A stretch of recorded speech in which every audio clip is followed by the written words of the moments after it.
Solar സമരം ഒത്തുതീർപ്പാക്കാൻ മുൻകൈയെടുത്തത് CPIM എന്ന് മുതിർന്ന മാധ്യമപ്രവർത്തകൻ ജോൺ മുണ്ടക്കയത്തിന്റെ വെളിപ്പെടുത്തൽ. CPIM നേതൃത്വത്തിന്റെ നിർദ്ദേശപ്രകാരം മാധ്യമപ്രവർത്തകനും MP-യുമായ ജോൺ ബ്രിട്ടാസ് തന്നെ ഒത്തുതീർപ്പിനായി തന്നെ വിളിച്ചുവെന്ന് ജോൺ മുണ്ടക്കയം സോളാർ ഇരുണ്ടപ്പോൾ എന്ന ലേഖനത്തിൽ വെളിപ്പെടുത്തി. ജുഡീഷ്യൽ അന്വേഷണം വാർത്താസമ്മേളനത്തിലൂടെ പ്രഖ്യാപിച്ചാൽ സമരം അവസാനിപ്പിക്കാമെന്നായിരുന്നു വ്യവസ്ഥ. താൻ ഇക്കാര്യം അന്നത്തെ മുഖ്യമന്ത്രിയായിരുന്ന ഉമ്മൻചാണ്ടിയെ അറിയിച്ചുവെന്നും ജോൺ മുണ്ടക്കയം വ്യക്തമാക്കുന്നു. സലിം മാലിക് തിരുവനന്തപുരത്ത് നിന്ന് കൂടുതൽ വിവരങ്ങളുമായി ചേരുന്നു. സലിം, എന്താണ് ഈ ബ്രിട്ടാസിന്റെ ഇടപെടലും CPM നേതൃത്വത്തിന്റെ ഈ വിഷയത്തിലെ താല്പര്യവും സംബന്ധിച്ച് ജോൺ മുണ്ടക്കയം നടത്തുന്ന വെളിപ്പെടുത്തൽ? വേണു, ഇപ്പോൾ സോളാർ ഇരുണ്ടപ്പോൾ എന്ന പേരിൽ സമകാലിക മലയാളം വാരികയിൽ കഴിഞ്ഞ 3 ആഴ്ചകളായി ഇത്തരത്തിൽ ലേഖനം എഴുതി വരികയാണ് ജോൺ മുണ്ടക്കയം. അതിലാണ് ഇപ്പോൾ ഒരു നിർണായകമായ വെളിപ്പെടുത്തൽ അദ്ദേഹം നടത്തിയിരിക്കുന്നത്. അത് 2 മാധ്യമ പ്രവർത്തകർ തമ്മിലുള്ള സംഭാഷണമാണ് സോളാർ സമരം ഒത്തുതീർപ്പാവുന്നതിന് തുടക്കമായത് എന്ന് പറഞ്ഞുകൊണ്ടാണ് ഈ ലേഖനത്തിലെ ഈ പ്രത്യേക ഭാഗം അദ്ദേഹം പറയുന്നത്. അതായത് താൻ ഓഫീസിൽ ഇരിക്കുമ്പോഴായിരുന്നു, ഈ സോളാർ സമരമൊക്കെ നിരീക്ഷിച്ച് ഓഫീസിൽ ഇരിക്കുമ്പോഴായിരുന്നു ഒരു ദിവസം ജോൺ ബ്രിട്ടാസ് തന്നെ വിളിക്കുന്നത്. തന്നെ വിളിച്ചതിന് ശേഷം സോളാർ സമരം എങ്ങനെയെങ്കിലും ഒത്തുതീർപ്പാക്കണ്ടേ എന്ന് ചോദിക്കുകയായിരുന്നു. അതിനുള്ള കാരണവും അദ്ദേഹം അതിന് തൊട്ട് മുൻപ് തന്നെ വിശദീകരിക്കുന്നുണ്ട്. കാരണം അപ്രതീക്ഷിതമായി സർക്കാർ 2 ദിവസം സെക്രട്ടേറിയറ്റിന് അവധി പ്രഖ്യാപിച്ചത് ഈ സോളാർ സമരത്തിൽ വലിയ തിരിച്ചടി സമരക്കാരെ സംബന്ധിച്ചിടത്തോളം നേരിട്ടു. കാരണം വലിയ പ്രശ്നങ്ങൾ, വലിയ സംസ്ഥാനത്തിന്റെ വിവിധ ഭാഗങ്ങളിൽ നിന്നുള്ള ആളുകളെ എത്തിച്ചുകൊണ്ടായിരുന്നു ഈ സമരം നടത്തിയത്. ആ സമരം നടത്തുന്നതിനിടെ തന്നെ വലിയ പ്രശ്നങ്ങൾ അവരുടെ പ്രാഥമിക ആവശ്യങ്ങൾ ഉൾപ്പെടെയുള്ള കാര്യങ്ങളുമായി ബന്ധപ്പെട്ട് നേരിടേണ്ടി വന്നിരുന്നു. അങ്ങനെ അതിനിടയിൽ സെക്രട്ടേറിയറ്റിലേക്ക് 2 ദിവസം അവധി കൂടി പ്രഖ്യാപിച്ചതോടെ സമരക്കാരെ തലസ്ഥാനത്ത് തന്നെ എങ്ങനെ പിടിച്ചു നിർത്തും എന്നൊരു വലിയ ആശങ്കയുണ്ടായിരുന്നു. ആ ദിവസമാണ് അങ്ങനെ ഏതെങ്കിലും ഘട്ടത്തിൽ ഒരിടത്ത് നിന്നൊരു ലാത്തി ചാർജ് തുടങ്ങിയാൽ അതുപോലും തലസ്ഥാനം മുഴുവൻ വ്യാപിക്കുന്ന അവസ്ഥയിലേക്ക് മാറും എന്നതിനാൽ പോലീസും ഒരു അപാരമായ സംയമനം പാലിച്ചു വരുന്ന ദിവസമായിരുന്നു. അതിനിടയിലാണ് ജോൺ ബ്രിട്ടാസിന്റെ ഭാഗത്ത് നിന്ന് ഇത്തരത്തിലൊരു കോൾ തനിക്ക് വരുന്നത്. സമരം അവസാനിപ്പിക്കണ്ടേ എന്നായിരുന്നു ചോദ്യം. അപ്പോൾ താൻ തിരികെ ചോദിച്ചത് ഇത്ര പെട്ടെന്ന് സമരം കഴിഞ്ഞോ, അത് സമരം തീരാറായോ എന്നുള്ളതായിരുന്നു ചോദിച്ചത്. അപ്പോൾ മുകളിൽ നിന്നുള്ള നിർദ്ദേശപ്രകാരമാണ് താൻ വിളിക്കുന്നത് എന്നായിരുന്നു മറുപടി എന്നും ജോൺ മുണ്ടക്കയം പറയുന്നു. അങ്ങനെ ജോൺ ബ്രിട്ടാസ് ഇദ്ദേഹത്തോട് പറഞ്ഞത് ജുഡീഷ്യൽ അന്വേഷണം പ്രഖ്യാപിച്ചാൽ സമരം അവസാനിപ്പിക്കാം എന്നായിരുന്നു. അപ്പോൾ അത് നേരത്തെ പ്രഖ്യാപിച്ചതാണല്ലോ എന്ന് പറഞ്ഞപ്പോൾ അത് പത്രസമ്മേളനം വിളിച്ച് ഔദ്യോഗികമായി പ്രഖ്യാപിച്ചാൽ മാത്രം മതി എന്നുള്ളതായിരുന്നു ജോൺ ബ്രിട്ടാസ് പറഞ്ഞത്. അത് മുഖ്യമന്ത്രിയെ അറിയിക്കാമെന്ന് ജോൺ മുണ്ടക്കയം പറഞ്ഞു. അതിനുശേഷം അന്നത്തെ മുഖ്യമന്ത്രിയായിരുന്ന ഉമ്മൻചാണ്ടിയെ വിളിച്ചതിന് ശേഷം മുഖ്യമന്ത്രിയുടെ നിർദ്ദേശപ്രകാരം PK കുഞ്ഞാലിക്കുട്ടിയെ വിളിക്കുകയും ചെയ്തു. അതിനു പിന്നാലെ തിരുവഞ്ചൂർ രാധാകൃഷ്ണൻ നേരിട്ട് ജോൺ ബ്രിട്ടാസിനെയും ഒപ്പം കോടിയേരി ബാലകൃഷ്ണനെയും വിളിക്കുകയായിരുന്നു. അങ്ങനെയാണ് ഈ ഒത്തുതീർപ്പിലേക്ക് എത്തുന്നത്. അതിന് പിന്നാലെ അന്നത്തെ ഇടത് മുന്നണിയിൽ ഉണ്ടായിരുന്ന NK പ്രേമചന്ദ്രൻ UDF നേതാക്കളുമായി കൂടിക്കാഴ്ച നടത്തി. ഈ കൂടിക്കാഴ്ചയിലോടുകൂടി സോളാർ സമരം ഒത്തുതീർപ്പാവുകയായിരുന്നു. ഈ കൂടിക്കാഴ്ചയ്ക്ക് ശേഷവും ഈ ഫോൺ കോളിന് ശേഷവും മുഖ്യമന്ത്രി തന്നെ വാർത്താ സമ്മേളനം വിളിച്ച് ജുഡീഷ്യൽ അന്വേഷണം പ്രഖ്യാപിക്കുകയായിരുന്നു. ജുഡീഷ്യൽ അന്വേഷണം പ്രഖ്യാപിക്കാൻ വാർത്താ സമ്മേളനം വിളിക്കുന്ന അതേ സമയത്ത് AKG സെന്ററിൽ ഈ പാർട്ടി നേതാക്കൾ യോഗം ചേരുകയായിരുന്നു. ഈ ജുഡീഷ്യൽ അന്വേഷണം പ്രഖ്യാപിച്ചതിന് തൊട്ടു പിന്നാലെ പാർട്ടിയും വാർത്താ സമ്മേളനം വിളിച്ച് സമരം അവസാനിപ്പിക്കുന്നതായി പറഞ്ഞു. അതിനുശേഷം അന്നത്തെ പാർട്ടി സെക്രട്ടറി ആയിരുന്ന പിണറായി വിജയൻ ഈ സമരക്കാരെ നേരിട്ടെത്തിക്കണ്ട് സമരം അവസാനിപ്പിച്ചു എന്ന് പറയുകയും ചെയ്തു എന്നാണ് ഈ ലേഖനത്തിലൂടെ പറയുന്നത്. മാത്രമല്ല, ആ സമയത്ത് തോമസ് ഐസക് ഉൾപ്പെടെയുള്ളവർ സമരക്കാരെ നിയന്ത്രിച്ചുകൊണ്ട് ബേക്കറി ജംഗ്ഷൻ ഭാഗത്ത് നിൽക്കുകയായിരുന്നു. ഈ സമരം പിൻവലിച്ചതുപോലും ഒരു TV ചാനലിൽ നിന്ന് വിളിച്ചു പറഞ്ഞപ്പോഴായിരുന്നു തോമസ് ഐസക് അറിഞ്ഞത്. അങ്ങനെ തന്നെ അദ്ദേഹത്തിന് തന്നെ വലിയ എതിർപ്പുണ്ടായിരുന്നു. സമരം ഒരു 3-4 ദിവസം കൂടി പ്രവർത്തകരെ ഇവിടെ നിർത്താനുള്ള ശേഷി ഉണ്ടായിരുന്നു എന്ന് അന്ന് തന്നെ തോമസ് ഐസക് പരസ്യമായി പറയുകയും ചെയ്തത് ആ വിയോജിപ്പിന്റെ ഭാഗമായാണ് എന്നുകൂടി ഈ ലേഖനത്തിൽ വ്യക്തമാക്കുന്നു. അങ്ങനെ ആ സമയത്ത് തന്നെ ഈ സോളാർ സമരകാലത്ത് തന്നെ ഇത്തരത്തിലൊരു ആരോപണം നിലനിന്നിരുന്നു. കാരണം ഏതെങ്കിലും തരത്തിൽ ഒരു ഒത്തുതീർപ്പിന്റെ ഭാഗമായാണോ ഇത്തരത്തിൽ ഈ സമരം പിൻവലിച്ചതെന്നൊരു ആരോപണം നിലനിന്നിരുന്നു. മാത്രമല്ല, അന്നത്തെ പ്രതിപക്ഷവും ഭരണപക്ഷവും തമ്മിൽ ഉണ്ടാക്കിയ ഒരു ധാരണയുടെ അടിസ്ഥാനത്തിലാണ് സമരം ഒത്തുതീർപ്പായത് എന്നുള്ളൊരു വിവാദം ഇന്ന് വരെയും തുടർന്നു പോരുകയായിരുന്നു. ആ നിലയിലാണ്, അങ്ങനെ തുടരുമ്പോഴാണ് ഇപ്പോൾ ഇത്തരത്തിലൊരു വിവാദം, ഇത്തരത്തിലൊരു വെളിപ്പെടുത്തൽ കൂടി വരുന്നത്. അതോടുകൂടി ജോൺ ബ്രിട്ടാസാണ് ഈ ചർച്ചയ്ക്ക് മുൻകൈ എടുത്തത്. അതിൽ വിവിധ നേതാക്കൾ, അന്നത്തെ മന്ത്രിമാരും അന്നത്തെ പ്രതിപക്ഷ നേതാക്കളും ഉൾപ്പെടെയുള്ളവർ ഇടപെട്ടു എന്നുള്ളതാണ് ഇപ്പോൾ വ്യക്തമാവുകയും ചെയ്യുന്നത്. കോടിയേരി ബാലകൃഷ്ണനെയും ഒപ്പം തന്നെ ജോൺ ബ്രിട്ടാസിനെയും തിരുവഞ്ചൂർ രാധാകൃഷ്ണൻ വിളിച്ചതിലൂടെയാണ് ഇതിന്റെ വികാസം സംഭവിച്ചത് എന്നുകൂടിയാണ് ഇപ്പോൾ ഈ ജോൺ മുണ്ടക്കയത്തിന്റെ ലേഖനത്തിലൂടെ വ്യക്തമാകുന്നത്. വേണു, ശരി. സലിം മാലിക് തുടരുക. ഇപ്പോൾ വിലയിരുത്തലുമായി PP ജെയിംസും ന്യൂസ് ഡെസ്കിൽ നിന്ന് ചേരുന്നു. PP ജെയിംസ്, ഇത് പ്രത്യക്ഷത്തിൽ CPM-നെ അന്നത്തെ പാർട്ടി സെക്രട്ടറി ആയിരുന്ന ഇപ്പോഴത്തെ മുഖ്യമന്ത്രിയൊക്കെ പ്രതിരോധത്തിലാക്കുന്നതല്ലേ? തീർച്ചയായിട്ടും വേണു. ഈ സമയത്ത് തിരുവനന്തപുരത്ത് പത്രപ്രവർത്തകനായിട്ട് ഉണ്ടായിരുന്ന ആളാണ്. ജോൺ മുണ്ടക്കയം ആയിട്ട് നല്ല അടുപ്പമുണ്ട്. ജോൺ മുണ്ടക്കയം ഇത് സംബന്ധിച്ച് എന്നോട് സംസാരിച്ചിട്ടുണ്ട്. ഇങ്ങനെ ഒരു ഇടപെടൽ നടന്നു എന്നുള്ളത് പറഞ്ഞിട്ടുണ്ട്. പക്ഷെ ഇപ്പോഴാണ് അദ്ദേഹം അത് പരസ്യമായിട്ട് എഴുതുന്നത്. ഒരുപക്ഷെ ഞാനിത് ഓർക്കുന്നത്, അന്നത്തെ സമരം ഓർക്കുന്നവർ കൃത്യമായിട്ട് ഓർക്കുന്നുണ്ടാവും. സെക്രട്ടേറിയറ്റ് മുഴുവൻ വളഞ്ഞിരിക്കുകയാണ്. മന്ത്രിമാർക്കോ മുഖ്യമന്ത്രിക്കോ സെക്രട്ടേറിയറ്റിൽ കഴിയാൻ പറ്റാത്ത വിധത്തിൽ അത്ര വലിയ ജനക്കൂട്ടത്തെയാണ് കൊണ്ടുവന്നത്. മുഖ്യമന്ത്രി ഉമ്മൻചാണ്ടി രാജിവെച്ചിട്ട് ഈ സമരം തീരൂ എന്നാണ് അത് ഉദ്ഘാടനം ചെയ്തുകൊണ്ട് അന്നത്തെ പാർട്ടി സെക്രട്ടറി ആയിട്ടുള്ള പിണറായി വിജയൻ പ്രഖ്യാപിച്ചത്. സ്വാഭാവികമായിട്ട് അതൊരു വലിയ ഇതിലേക്ക് കാര്യങ്ങൾ എത്തിയിരുന്നു. ഞാൻ ഓർക്കുന്നുണ്ട്, കൈരളി TV ഈ സംസാരം നടന്നു എന്ന് പറയുന്നതിൻ്റെ തലേ ദിവസം നടത്തിയ ചർച്ചയിൽ ഞാൻ പങ്കെടുത്തിരുന്നു. അന്നാണ് ജോൺ ബ്രിട്ടാസ് ഒരു പടം പുറത്തുവിട്ടത്. കാരണം ഉമ്മൻചാണ്ടി സരിതയെ കണ്ടിട്ടില്ല എന്ന് പറഞ്ഞുകൊണ്ടിരിക്കെ സരിത മുഖ്യമന്ത്രി ഉമ്മൻചാണ്ടിയുടെ ചെവിയിൽ സ്വകാര്യം പറയുന്ന ചിത്രം പുറത്തുവിട്ടുകൊണ്ട് കടപ്ലാമറ്റം ഫോട്ടോ പുറത്തുവിട്ടുകൊണ്ട് ഇതാ മുഖ്യമന്ത്രി രാജിവെക്കണമെന്ന് ബ്രിട്ടാസ് ആങ്കറായിട്ട് നിന്നുകൊണ്ടിരിക്കുന്നു. ആ ചർച്ചയിൽ ഞാൻ പങ്കാളിയായിരുന്നു. അന്ന് ഞാൻ ബ്രിട്ടാസിനോട് ചോദിച്ചൊരു ചോദ്യമുണ്ട്, ബ്രിട്ടാസ് ഉമ്മൻചാണ്ടിയുടെ ചെവിയിൽ പോയി സംസാരിക്കാൻ. ഒരു സെക്കൻഡ് ജെയിംസ്. ശരി, മുൻ ആഭ്യന്തരമന്ത്രിയും മുതിർന്ന കോൺഗ്രസ് നേതാവുമായ തിരുവഞ്ചൂർ രാധാകൃഷ്ണൻ ഇപ്പോൾ ടെലിഫോൺ ലൈനിലുണ്ട്. ശ്രീ തിരുവഞ്ചൂർ രാധാകൃഷ്ണൻ, ജോൺ മുണ്ടക്കയത്തിന്റെ വെളിപ്പെടുത്തലുകളെല്ലാം ശരിയാണോ? ശ്രീ ജോൺ മുണ്ടക്കയത്തിന്റെ വെളിപ്പെടുത്തൽ 2 ലേഖനം ഞാൻ വായിച്ചു. 3ാമത്തെ ലേഖനത്തിന്റെ കണ്ടൻസ് എനിക്കറിയാം. ആ ലേഖനത്തിൽ വന്നിട്ടുള്ള കാര്യങ്ങളെല്ലാം യാഥാർത്ഥ്യമായിട്ട് പൊരുത്തപ്പെട്ടത് തന്നെയാണ്. ഏത് തരത്തിലുള്ള ആശയവിനിമയമാണ് താങ്കളുമായി നടന്നത്? എന്നെ ശ്രീ ജോൺ ബ്രിട്ടാസിനെ വിളിച്ചിരുന്നു. അദ്ദേഹം ചില കാര്യങ്ങളെക്കുറിച്ച് സംസാരിച്ചു. ഞാൻ അന്നത്തെ മുഖ്യമന്ത്രി ശ്രീ ഉമ്മൻചാണ്ടിയായിട്ട് സംസാരിച്ചു. ശ്രീ കുഞ്ഞാലിക്കുട്ടിയായി അദ്ദേഹവുമായിട്ട് സംസാരിച്ചു. കുഞ്ഞാലിക്കുട്ടി സാഹിബിന്റെ കൂടി ഒപ്പീനിയൻ അനുസരിച്ച് ഞങ്ങൾ പരസ്പരം സംസാരിച്ചു. എന്നിട്ട് ഈ സമരത്തിന് ഒരു പോംവഴി ഉണ്ടാക്കുന്നു എങ്കിൽ അതിലേക്ക് നീങ്ങുന്നതിൽ തടസ്സമില്ല എന്നുള്ള നിലപാടാണ് എടുത്തത്. ബ്രിട്ടാസിന്റെ ആവശ്യം എന്തായിരുന്നു സർ? അദ്ദേഹം പറഞ്ഞിരുന്നത് നേരത്തെ ഇവിടെ പറഞ്ഞതുപോലെ തന്നെ അവിടെ ആ ലേഖനത്തിൽ തന്നെ പറഞ്ഞിട്ടുണ്ട്. അദ്ദേഹം പറഞ്ഞിട്ടുള്ളത് ഈ നേരത്തെ ജുഡീഷ്യൽ അന്വേഷണത്തിന് വേണ്ടി ഞങ്ങൾ തീരുമാനമെടുത്തിരുന്നു. പക്ഷേ ജുഡീഷ്യൽ അന്വേഷണം പരസ്യമായി മുഖ്യമന്ത്രി പത്രസമ്മേളനം വിളിച്ച് പറയണം എന്നുള്ളതായിരുന്നു. ഞങ്ങൾക്കൊരു തടസ്സവും ഇല്ലാത്ത കാര്യമാണ്. കാരണം ഓൾറെഡി ഞങ്ങൾ അത് തീരുമാനം എടുത്തതല്ലേ, ക്യാബിനറ്റ് ഡിസൈഡ് ചെയ്തതല്ലേ. അത് പരസ്യപ്പെടുത്തണം എന്ന് പറയുന്നതിന് ഞങ്ങൾ എന്തിനാ എതിർക്കുന്നത്? അത് പരസ്യമായ ഒരു ഡോക്യുമെന്റ് തന്നെയല്ലേ.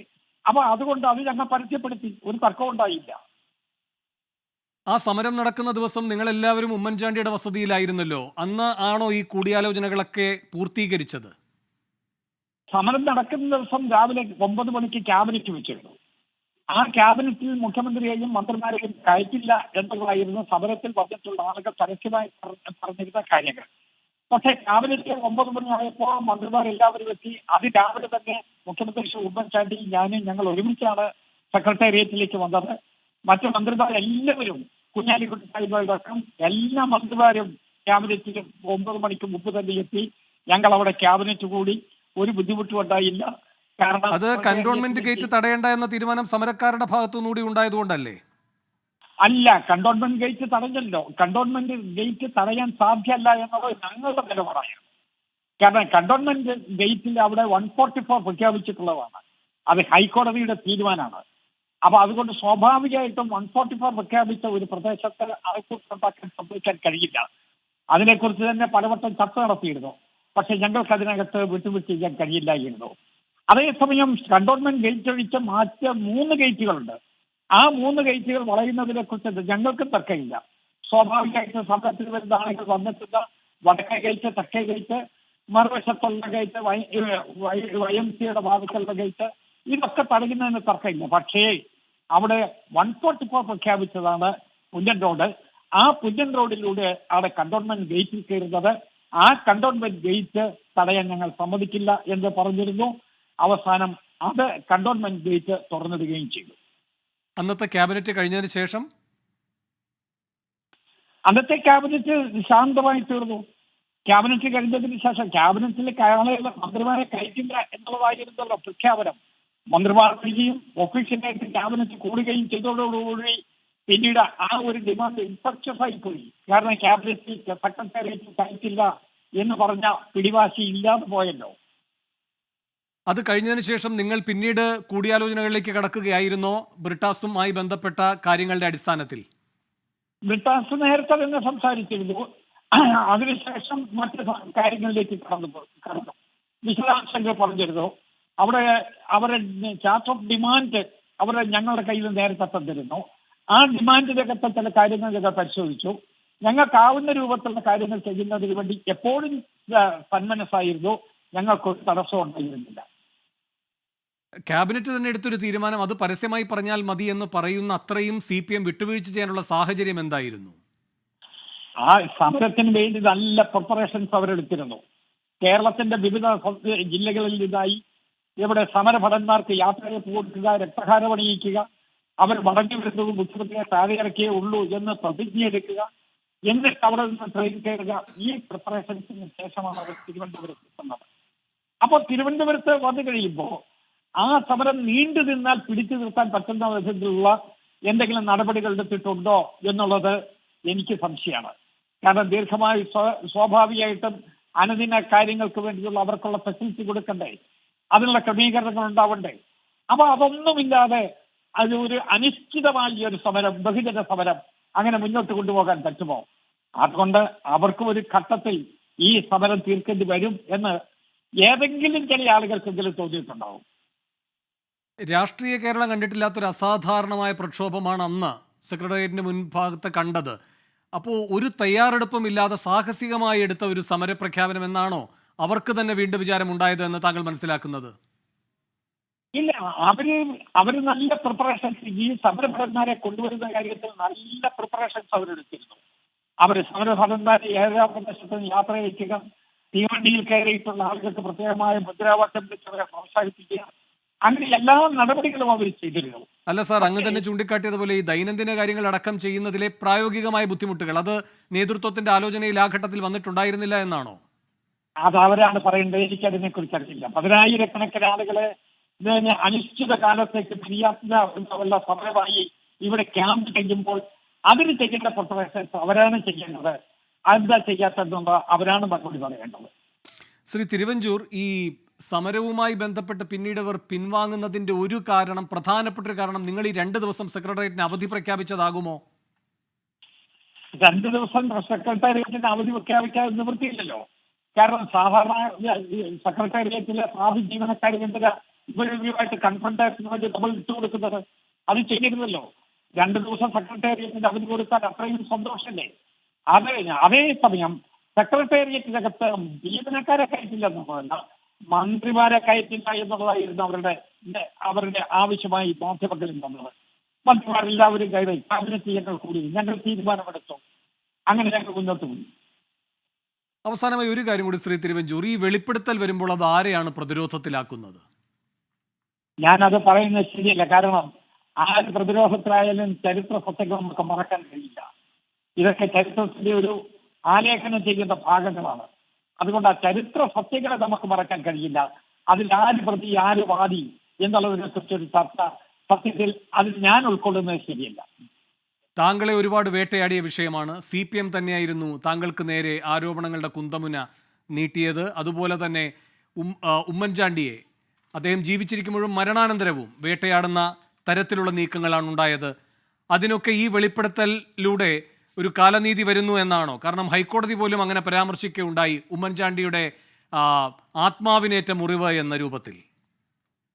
സ്വാഭാവികമായിട്ടും അന്തരിച്ചു വരച്ച് ഉമ്മൻചാണ്ടിക്ക് ഇതിനേക്കാൾ കൂടുതൽ ആശ്വാസം കിട്ടാൻ എന്തെങ്കിലും കാര്യമുണ്ടോ? എല്ലാ സത്യവും പുറത്തു വരട്ടെ, ജനങ്ങൾ അറിയട്ടെ. ആ സമയത്ത് അത് വന്നിരുന്നെങ്കിൽ കുറച്ചുകൂടി ആശ്വാസം അദ്ദേഹത്തിന്റെ ജീവിതത്തിൽ തന്നെ ഉണ്ടാകുമായിരുന്നു. ഇപ്പോഴെങ്കിലും മരണാനന്തരമെങ്കിലും അദ്ദേഹത്തിന് അതിന്റെ ആശ്വാസം ഉണ്ടാകട്ടെ എന്നുള്ളതാണ് എന്റെ പ്രാർത്ഥന. വളരെ നന്ദി ശ്രീ തിരുവഞ്ചൂർ പ്രതികരിച്ചതിന്. ഇപ്പോൾ രാഷ്ട്രീയ നിരീക്ഷകൻ അഡ്വക്കേറ്റ് A. ജയശങ്കറും ടെലിഫോൺ ലൈനിലുണ്ട് പ്രതികരിക്കാൻ. Advocate A. ജയശങ്കർ, ജോൺ മുണ്ടക്കയത്തിന്റെ വെളിപ്പെടുത്തലുകളെ എങ്ങനെയാണ് താങ്കൾ കാണുന്നത്? അല്ല, ഇത് അതിന്റെ വിശദാംശങ്ങളാണ് അദ്ദേഹം വെളിപ്പെടുത്തിയിട്ടുള്ളത്. നേരത്തെ തന്നെ നമുക്ക് അറിവുള്ളതും അനുഭവമുള്ളതുമാണല്ലോ. എത്ര ആവേശത്തോടിട്ടാണ് CPM പ്രവർത്തകർ സെക്രട്ടേറിയറ്റ് വളഞ്ഞത്, എത്ര നിസ്സാരമായിട്ടാണ് ആ സമരം അവസാനിച്ചത്. ഇതുപോലെ അപഹാസ്യമായ ഒരു സമരം കേരള ചരിത്രത്തിൽ അതിനു മുമ്പ് ഉണ്ടായിട്ടില്ല, അതിനുശേഷം ഇതുവരെ ഉണ്ടായിട്ടില്ല, ഇനി ഉണ്ടാകാതിരിക്കട്ടെ എന്നാണ് എൻ്റെ ആഗ്രഹം. വളരെ ആവേശത്തോടുകൂടി വലിയ ഉത്സാഹത്തോടുകൂടി പണ്ട് അയോധ്യയിലേക്ക് കർസേവകർ പോയ പോലെ ചില ചടങ്ങുകളോടും കൂടിയിട്ടാണ് ഈ CPM പ്രവർത്തകർ കാസർഗോഡ് മുതൽക്ക് അല്ലെങ്കിൽ ബന്തെടുക്ക മുതലായ പ്രദേശങ്ങൾ മുതൽക്ക് പാറശാല കളിയിക്കാവെള്ള വരെയുള്ള ഭാഗത്ത് നിന്നും പുറപ്പെട്ടത്.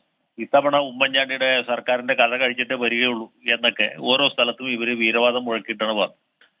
തിരുവനന്തപുരത്ത് വന്നു, സെക്രട്ടേറിയറ്റ് വളയൽ സമരം ഗംഭീരമായിട്ട് നടന്നു. അന്ന് സിക്കിം റൈഫിൾസിനും ആസാം സ്പെഷ്യൽ പോലീസിനും ഒക്കെ ഇവിടെ ഇറക്കുമതി ഉമ്മൻചാണ്ടി ഇവരെ നേരിടാനായിട്ട്. അതുവരെ ഉമ്മൻചാണ്ടിയുടെ ഒരു വലിയ അടുപ്പക്കാരനും ഏറ്റവും അടുത്ത ആളായിട്ട് അറിയപ്പെട്ടിരുന്ന PC ജോർജ് വരെ ഇങ്ങനെ ജനങ്ങൾക്കെതിരെ പട്ടാളത്തെ പോലീസിനെയൊക്കെ ഇറക്കി സമരം ചെയ്യിക്കുന്നത് ശരിയല്ല, അവരെ അടിച്ചമർത്തുന്നത് ശരിയല്ല എന്ന രീതിയിലാണ് അഭിപ്രായപ്പെട്ടത്.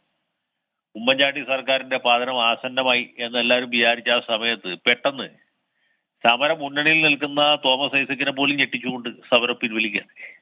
അപ്പൊ എന്തുകൊണ്ട് പിൻവലിച്ചു എന്ന ചോദ്യം അവിടെ വന്നു. ഇതിന്റെ പുറകിൽ വളരെ വ്യക്തമായ കൊടുക്കൽ വാങ്ങലുകൾ ഉണ്ടായിട്ടുണ്ട് എന്ന് നമുക്കറിയാം, അന്നേ അറിയാം.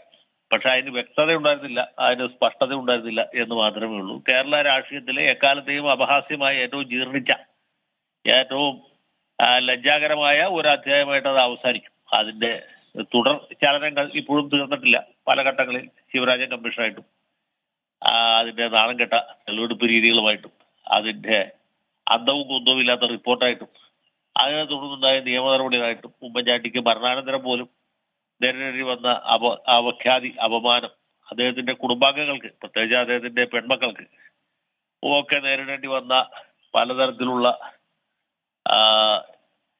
ദുഷ്പ്രചരണങ്ങൾ, ഇതൊക്കെ നമ്മുടെ പൊതുസമൂഹത്തിൽ ഉണ്ടായിട്ടില്ലല്ലോ. അതൊക്കെ ആർക്കും മറന്നുപോകാൻ സമയമായിട്ടില്ല എന്ന് ഞാൻ വിചാരിക്കുന്നു. അങ്ങേയറ്റം അപഹാസ്യമായ ലജ്ജാകരമായ ഒരു നാടകമായിട്ട് ഈ സമരം പര്യവസാനിച്ചു എന്നുള്ളതാണ് അതിന്റെ ഏറ്റവും സങ്കടകരമായ അവസ്ഥ. നന്ദി ശ്രീ ജയശങ്കർ. പ്രതികരിച്ചതിന് PP ജെയിംസ് തുടരുന്നുണ്ട്. PP ജെയിംസ്, ഇവിടെ എല്ലാവർക്കും അറിയുന്ന കാര്യങ്ങളൊക്കെ തന്നെയാണെങ്കിലും പുതിയ വെളിപ്പെടുത്തൽ ആരെ പ്രതിരോധത്തിലാക്കുന്നതാണ്? അല്ല, ഇക്കാര്യത്തിൽ രണ്ടു കൂട്ടരും തമ്മിലൊരു ഒത്തുതീർപ്പാണല്ലോ. അപ്പോൾ രണ്ടു കൂട്ടരെയും പ്രതിരോധത്തിലാക്കുന്നതാണ്. അത് ഇടതുപക്ഷത്തെ മാത്രമല്ല, പ്രത്യേകിച്ച് ഞാൻ അന്ന് ഓർക്കുന്നു, യഥാർത്ഥത്തിൽ 2 ദിവസം കൂടി ഈ സമരം മുന്നോട്ട് പോയിരുന്നെങ്കിൽ ഉമ്മൻചാണ്ടി രാജിവെക്കുമായിരുന്നു എന്ന് തോമസ് ഐസക്ക് അന്ന് ഈ സമരം പിൻവലിച്ചതിന് ശേഷം പറഞ്ഞ് ഓർക്കുന്നു. തോമസ് ഐസക്കിനെ പോലുള്ള CPM-ന്റെ നേതാക്കൾക്ക് ഇതിൽ വലിയ എതിർപ്പുണ്ടായിരുന്നു സമരം പിൻവലിച്ചതിനെ കുറിച്ച്. ഒപ്പം തന്നെ അന്നത്തെ CPI-യുടെ സംസ്ഥാന സെക്രട്ടറി ആയിരുന്ന പന്ന്യൻ രവീന്ദ്രൻ, അദ്ദേഹം ഒരു പത്രസമ്മേളനം വിളിച്ചിട്ട് ഈ സമരം വിജയമായില്ല, പൂർണ്ണ വിജയമായില്ല എന്ന് മാത്രമല്ല CPI-യുടെ ഭാഗത്തു നിന്ന് ഒരു വലിയ ആരോപണം കൂടി വന്നു. എന്തോ അത്യാവശ്യ മറ്റു കാര്യങ്ങൾക്ക് വേണ്ടി സമരത്തെ പൊളിച്ചു എന്ന രീതിയിൽ CPI-യുടെ ആക്ഷേപം വന്നിരുന്നു. എന്തായാലും ആ കാലഘട്ടത്തിൽ തന്നെ വലിയ ചർച്ചാ വിഷയമായിരുന്നു. ഒരുപക്ഷെ അതേ ചൊല്ലിയുള്ള ഒരു ആരോപണങ്ങളിൽ അതിൻ്റെ ശരിയോ തെറ്റൊക്കെ പിന്നീട് അറിയേണ്ടതാണ്. TP ചന്ദ്രശേഖരൻ വധത്തിൽ പ്രമുഖ നേതാക്കളെ ടാർഗറ്റ് ചെയ്യുന്നു അന്നത്തെ സർക്കാർ, അത് സെറ്റിൽ ചെയ്യാൻ വേണ്ടി നടത്തിയ നീക്കത്തിൻ്റെ ഭാഗമാണെന്ന് വലിയ രീതിയിൽ അന്ന് ആരോപണമുണ്ടായിരുന്നു, മാധ്യമങ്ങൾ റിപ്പോർട്ട് ചെയ്തു.